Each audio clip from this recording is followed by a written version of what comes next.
You're trying to grow your hair out or your haircut out in 2025, and here are the key things that you must know. In all honesty, it doesn't change really from year over year, but I just want to reiterate some things you need to make sure you're getting done when trying to grow your haircut out.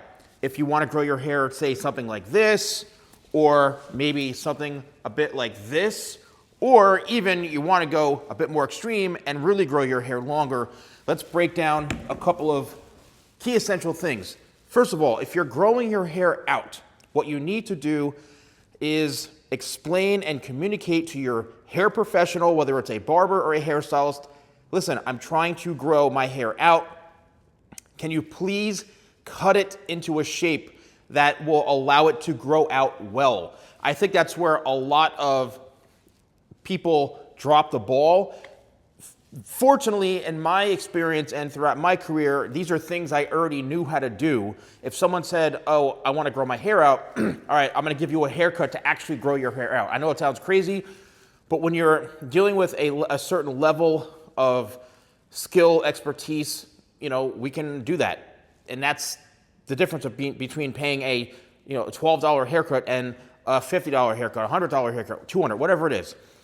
So express to them that you're trying to grow your hair out, and if you can shape it so it will grow out good and look good as it grows. If you don't tell them that, sometimes, unfortunately, hair professionals may not put two and two together, and they may just give you a normal haircut and lightly trim it. No. Certain things in the haircut certain areas need to be cut a certain way.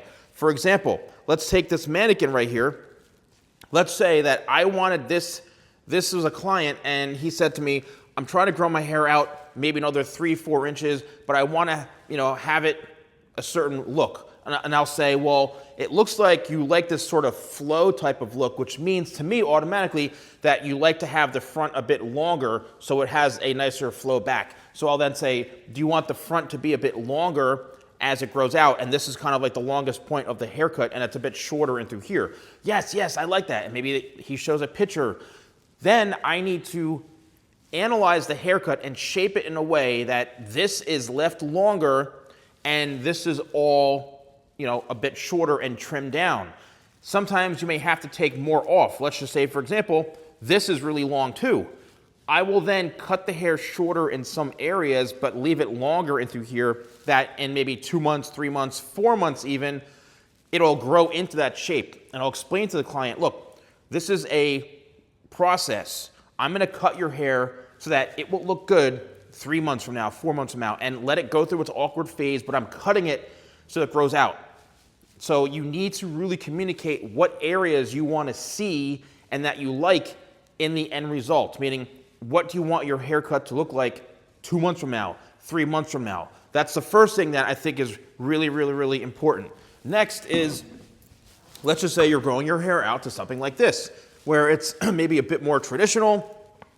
You may be used to getting, a skin fade on the sides or something, and you want to have a little more length, like in through the sides here. Simply say, I'm trying to grow my hair out, and I want the sides to be a lot longer. I don't want to get a fade. I want it maybe 1.5 inches long, something I can kind of brush back. I'm looking for more of like a side part, something a bit more traditional, maybe a bit more corporate or conservative, and then you could start to say, I want the front of my hair to be this long. Remember, I've said this in all my videos, wherever you pull the length down, that's where the hair travels back. If you only pull the hair to here, guess what? It's only gonna go this far. So pull it down here, it only goes this far back.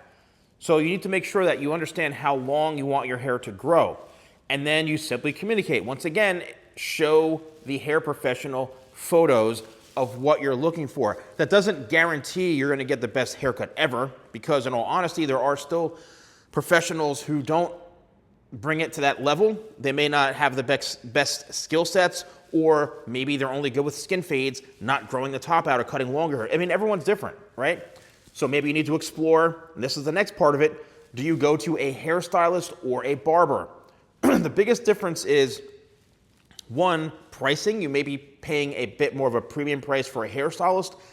However, I'm noticing that there still are chain salons that are charging $25 for a haircut, $20 for a haircut, $15, whatever the heck it is. And barbers now are starting to charge more of a premium price.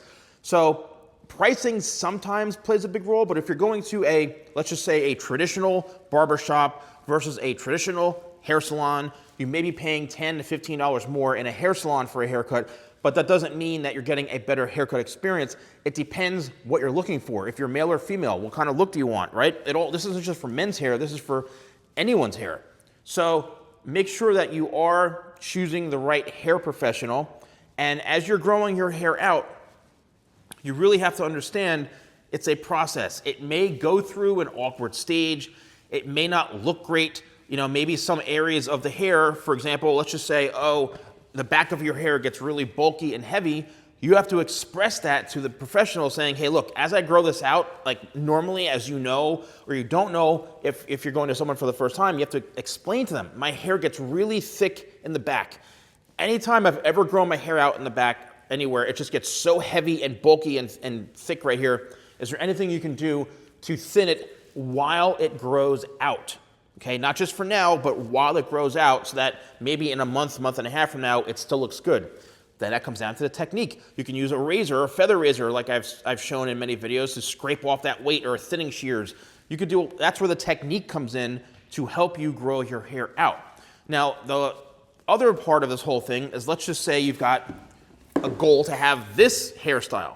If you want to have a really, really longer type of hairstyle, you have to be patient, all right? Like, this could take 7 months to grow, 8 months to grow. It all depends on your current haircut. Also, it's the shape. Notice how it's shorter throughout the front here and longer in the back. You may need to grow your hair 6, 7 inches long to get it just cut here the right length, but have all the length back here. Once again, it comes down to the professional and the consultation you have with them, and then that person helping you achieve your hair goals. But you will have to be patient. Lastly, and I've seen this so many times, and you let me know in the comments below after the video if you've ever experienced this, where you get a bad haircut, but no matter how much you grow your hair out, for some odd reason, it still lays differently or something isn't right. And you're like, I'm growing my hair, but something is awful. I've literally witnessed family members, friends, people who will go to maybe they're going to Italy or they go someplace and they go, oh my God, Steven, like, I got this haircut. It's the worst haircut. I don't know what's going on with this piece in here. It's weird. And I'll look at the haircut and I go, oh my gosh, what did this guy do to your hair? Or what happened? And it would literally take a year for that hair to grow back into a shape where it's actually laying properly again. So you can get your hair destroyed while you're growing it out if you don't find the right person to cut your hair who has the right skill sets. Yes, it happens, and I'm sorry if you experienced, but let me know in the comments below if you've ever gotten a haircut and for some reason you don't know what's going on. Your hair is growing, but there's one area that's just so wonky that you're like, my hair has never done this before. Go back and trace it back. Do your own little internal investigation on when did this actually start. Well, the last person who cut my hair, I don't know, 6 months ago, I couldn't go to my normal person, so I went to this other person, and ever since that haircut, my hair's been, well, there it is. Problem, you dialed in and pinpointed where the problem started. Someone else cut your hair differently and used some sort of weird technique or bad technique that caused your hair to look awful, right, in one area. You have to be patient and grow it out, because sometimes there's nothing you can actually do in that one spot except grow it. And I've witnessed it firsthand on haircuts that I did on people that I'm like, whatever this guy did to your hair, I've never seen such a monstrosity of what somebody did that I can't even fix it, or I can't even do anything because it's so bad. So you have to take that into consideration too. Let me know in the comments below if you found this video helpful. Don't forget, please comment. I love to engage with you. Subscribe, get those likes up. And if you want to purchase any of my products, you can use code YouTube20, that's YouTube20, at shop.thesalonguy.com.